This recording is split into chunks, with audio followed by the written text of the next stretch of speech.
لو 20,000 في مصر ولا 100,000 في امريكا، لا برضو ال 20,000 فضل ونعمه.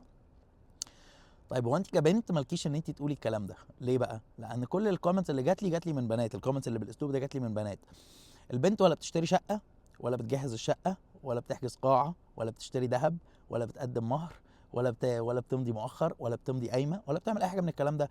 فمالكيش ان انت تقولي بلسان الشباب اللي بيطلع عينيها عشان تعمل كل الكلام ده عشان يتجوزوا، تقولي لا مصر 20,000 كفايه أو في مصر. لا 20,000 مش كفايه، عشان يشتري شقه هيحوش 20 سنه بال 20,000 اللي انت بتتكلمي عليها. ده لو هو بياخد ال 20,000 اصلا، معظم الناس ما بتاخدش ال 20,000 دي. فلو ال 20,000 دي في مصر وهو مش مطلوب منه حاجه، مطلوب منه يقعد في البيت ويصرف على نفسه واكل وشرب، خلاص تمام اوكي كفايه. انت كبنت لما بتشتغلي وتقبضي ال 20,000 بتروحي تصرفيهم على نفسك، بتصرفيهم على، حتى لو بتصرفي على عيله، فانت ستيل مش بتعملي حاجه اكتر من الاكل والشرب.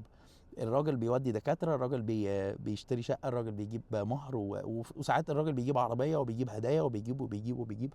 فالراجل مطلوب منه اكتر من الست في الوطن العربي، ودي مشكله مجتمع، دي مش مشكله يعني، مش مشكلتك. هو في النهايه انا مش بنتقدك وبقول ان دي مشكلتك.